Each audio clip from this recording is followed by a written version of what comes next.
Hi everybody, today we're going to take a look at lore talents. We have 3 sets today: grinding, resources, and combat. Now, why are these important? Well, they're going to make things a lot easier. You're going to have a lot more damage, easier gathering, a lot more damage to gnomes, a lot less troop losses, so on and so forth. They can vary.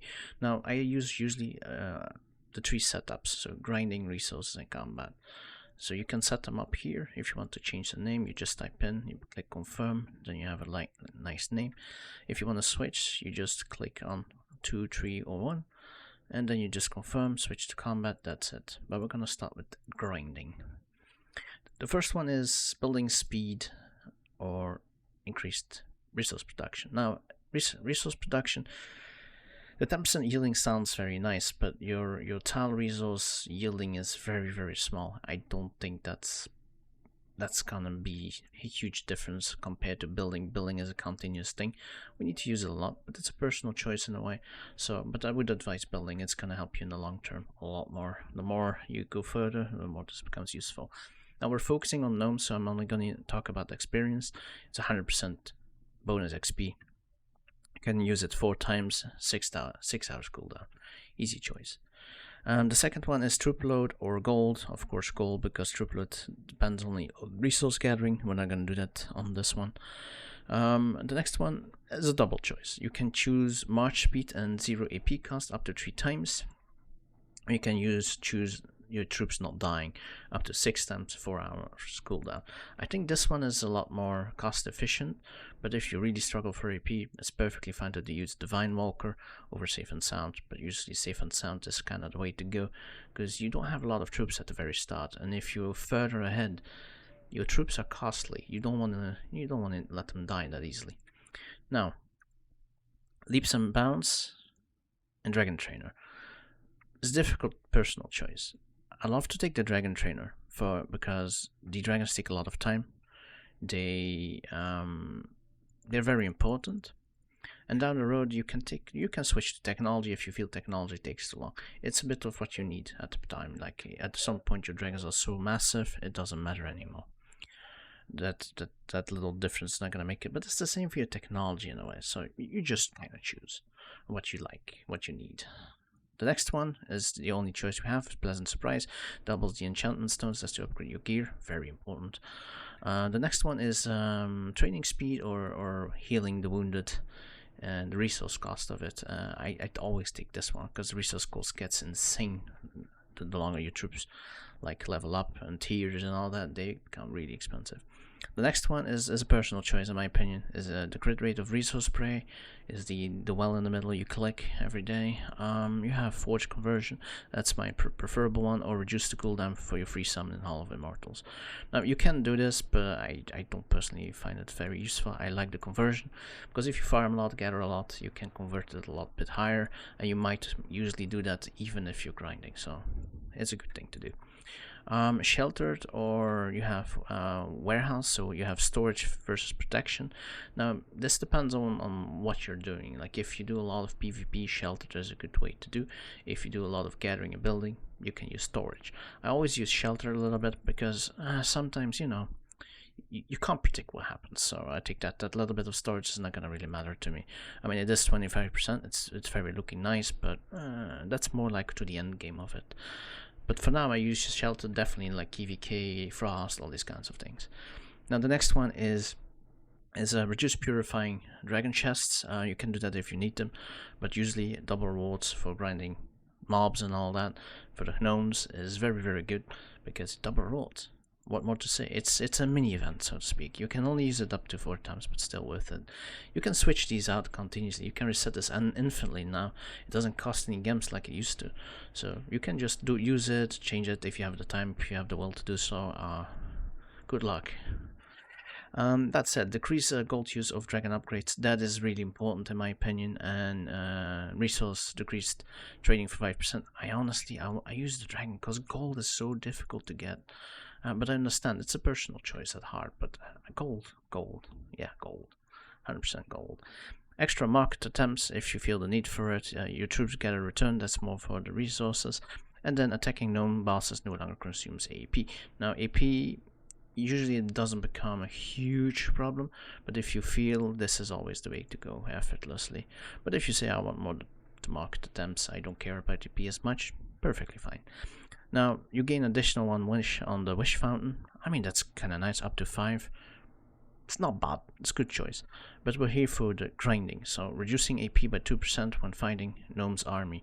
So, and it's up to 10%. That's a huge amount of AP that you spare out. And if you do a lot of grinding, this is the way to go. I'd rather use the loyal believer more for like the grinding resources. Now, you see I'm at the point where I'm a high level, level 55 to be correct. I'm still in conquest with this account. You can choose what you want, but you have like dodge value and attack. I always use attack, well, immortal crit value, because that's gonna improve the damage output. Let me put it this way. This will be the same kind of thing in like combat later. You can choose physical or magical, depends on your march. I'm using Earth Wind, so for me physical is the necessity. The next one is AP. That's easy. Well, sorry, march speed up increase. I'll take that. You can use reduce AP consumed by 1% as well. I like my march speed a little bit faster. It makes these gnome farming and all that, definitely for like dailies, a lot faster in this case. Remember, this is not combat. This is grinding. And then we save. You'll see the rest on the combat, kinda. So whoop, I go for resources. Now you can fully see I'm gonna dedicate myself to resources. You upgrade big yields over building. That's fine. I choose still building. It's still necessary. Now here you need to choose. Do you need food? Do you need stone? You pick whichever you want. That's gonna up your gathering speed. You can use it 2 times, and it's gonna help you to get that speed on the tiles. If I speak about tiles, that's the gathering tiles, so when you go to them to gather your resources. Of course, increase troop load, obviously, because we're focused on resources. This is to when gathering, 100% of your resources will be protected and cannot be looted. So if you get attacked on the tile, your troops will die, but you can't be looted, so you don't lose your resources. That's the ideal way. The next one, same again, you can choose which one you want. In this case, I prefer the dragon right now, because I'm still kind of upgrading one that I'm working on. My tech is mostly done, so for me that's my personal choice. You look at your own account, what you feel, what you need. You choose wood or iron. It depends on how things progress for you at the time in the game. Sometimes you need a lot of iron, sometimes you need a lot of wood. Currently I'm building, I see wood shortage, then I'll take, for example, wood. It will help me to get the gathering speed up to 100%. That's a lot. And you can use it up to 2 times. The next one is, for me, it's always healing the wounded rather than training, because it's cost efficient. That's the way. The same kind of thing. I prefer the conversion of the forge, 10%. That's fine. I prefer still sheltered. We kind of this in the first one. And this is obvious, increased troop load by 100% when gathering resources, can store up to 2. Usually it's always like this little logo on top that we'll choose. The next one is decreased gold for dragon upgrades. This depends on what you need, but I think gold is the rarest resource. And the next one is tactical retreat. You gather troops will immediately return when attacked. You can use this up to 5 times, which means if you get attacked, instead of just your troops dying and can't be looted, it just returns when it's attacked, and there's no real damage to your march, which means it's good. It's really good. It's very useful if you're in combat. Now we can the marathon runner versus the loyal believer. Now what can we pick? I don't know. I think it's a bit of a choice. If you're like, oh, I want to do some gnomes in between, you can kind of use that. If you say, oh, I want to focus on resources, fully on resources, then you take loyal believer. That's a bit my mindset on this. And the last one is time to work. If your prosperity is full, resource production, that's usually the one that I take for this. But you can do like prosperity recovery, and you do like territory prosperity recovery by 10%. That's also an option, but I think for this works best. I will switch for it. There we go. We have 9 left. It's the same thing. I'm gonna do the crit value. I'm gonna take physical because I'm physical. Now this reduces AP consumption and march speed increase. Now it doesn't really matter kind of what you need. I'm gonna take AP consumption in case I need to do attacks while I'm doing this, just a little bit extra. You can choose, you can switch. The last time I took for the gnomes, I took the speed over the AP cost, for example, but it's a personal choice. As you can see, I skipped this one and the last one. That's okay, I don't really use it a whole lot, but you can always switch it out, you can change it, that's okay. Mistakes happen. So for combat, we're gonna do it simple. It's crit value always. Technically, it's not bad, but dodge has no function in this game as much as people pretend it to be. Increase physical or magical depends on your march. The third one, you can use it if you want, but if you're really desperate, if you're really defensive player, you can, but I would take one of the two. If you, for example, run a magical build, like you rely on Merlin, Wu, Baldwin, then you should take this. If you rely more on like physical attackers like a Genghis or Alexander or something like that, then you take something like a Knife Through Butter instead of Rage. I have a physical build, so we'll go with that. Now it's march speed versus consumption. Now speed is important in attacks, so because you can be faster than your enemy, so we're gonna take that. The next one is first strike, body of steel, Rune. Now Rune is good for sieges, so if you're more focused on sieges, take this of course.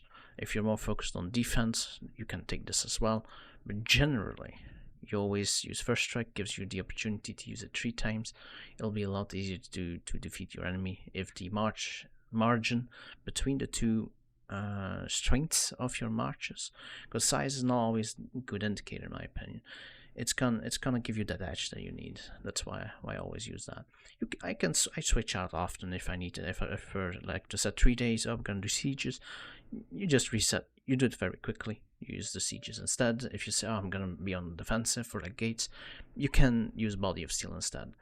But it can be handy to use body and steel in like unstable servers.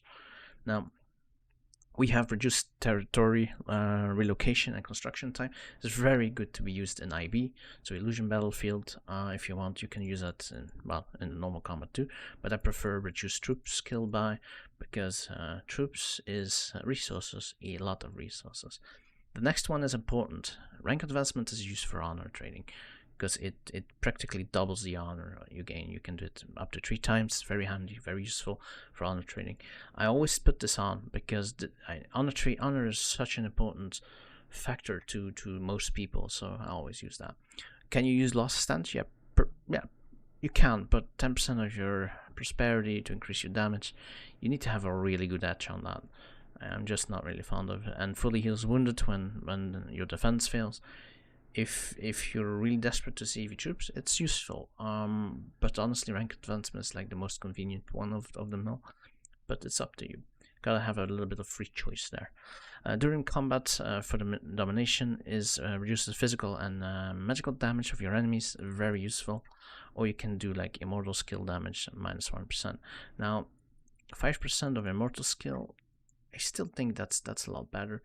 But I intend to use domination as well. It depends a bit on the build of the enemy, what you want to do with. If you see a lot, for example, Alexander's skill might be a little bit better. But if they have like generalized weaker marches or simplified marches than Earthwind, Quinfire, Chaos, Shadow, domination might actually be better. The next one is I prefer a bit of defense instead of sneak attack. You can use sneak attack and just get a little bit of an edge on there. You can use it up to 3 times. Then you have shock. You can use it if you do a lot of sieges, but it's very situational. So I prefer might of longbow. Definitely if you need to defend, it can give you that edge to defeat the enemy. You can use it up to 5 times, which is quite a lot. I prefer this because it gives me an option to turn into defense if I deem the necessity to it. And it's very, very strong. Because your bows are always your strongest troops. You always finish them, usually the most. Unless you're really focused on like building your marches and you know, oh, I'm an Alexander, I'm gonna focus on for example, cavalry or something like that.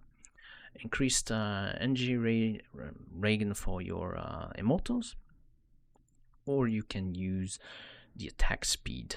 Now, it's a bit of a double, isn't it? For example, I'm using Earthwind, so I'm relying on like Alexander, so attack speed is my way to go. But in your case, if you don't use an Earthwind, you might actually use Immortal's Energy Reagan. It's 5%, but it makes it different. That little bit faster can like beat that edge. But generally, attack speed, I prefer it overall, and I think most people do as well. Now, next, we have Meditation, Excitation, and Energy Burst. All three are a little bit meh, but we'll take a choice. Before battle, grants a random Immortal full row energy. Can be useful, definitely if you have an attacker like Alexander. You can choose that. Increase energy regain speed of 2 random Immortals by 30%. I'm more inclined to use that because it can happen to 2 random ones, so it can be buff, heal, attack, or defend. So you could go for that. And then the defense one is increase energy regain speed of Immortals by 10% when fighting enemies. So unit with tactics, reduce the enemy energy regain by 10%. It could kinda affect the marches a lot more.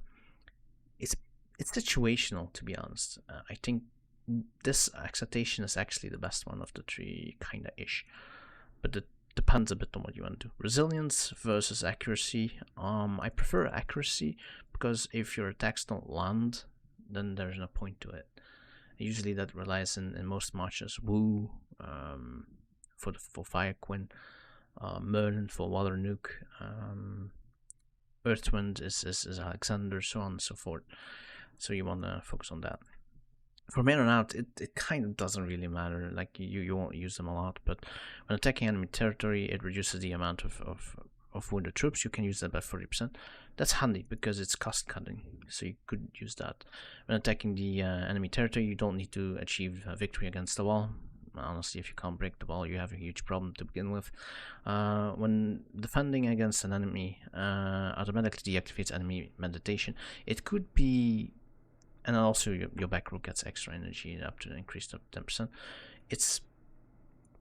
It's between the first and the last. It depends on what you want. Cost efficiency or that little bit of an edge.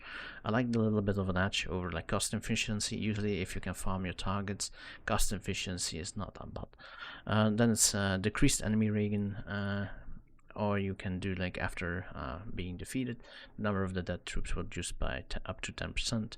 I prefer that because 10% is a lot, and that's going to be long-term cost cutting over a little bit of speed. But if you say I'm going full damage, I'm going full suppression of like energy regain, go for it. During a battle, if the enemies in the front row are attack types, your Immortal's physical defense will be increased by 25%. You have the same for next to it for Rune of Petricide. The enemy's back row is magic type. This is very situational. Increase the number of troops that are converted to seriously wounded. Total victory is like a little bit of cost efficient, but I never really choose it. Never really use. There's so many other options. Generally, it depends on what you're facing. That's all it is. If you see a lot of Alexanders with like, well, at this point, like Alexander Barker doesn't happen, but like really full force tech types in front, it's not as common later on. So I would rather go for like magical. I think that's more common. But generally, I'll just go for cost cutting because it's not gonna matter. If it does, we have a problem. Now, it's the same here. You can choose what you want. I prefer building because this might be on while I'm doing stuff. I always like a little bit of extra stone we can use. I would go for the gold, because I'm passive on that. And you can say, oh, I'm gonna save this as well. Done. We've done all of it. There we go. That's it. Actually, you can choose, you can change, you can reset a limited amount of times. It doesn't matter. You just click this button and it fully resets, and then you can set it up again. If you say, oh, I made a mistake or I want to change it, it doesn't take a whole lot of time. Once you kind of know what you need to pick, you just pick, tick, tick, tick, and you're done. You change it to what you need. This is just a starting guide. Where do I start? I don't know. I just started the game. What do I do? This is what you do. And I hope it helped you. And if you liked it, subscribe. Thank you very much. See you next time.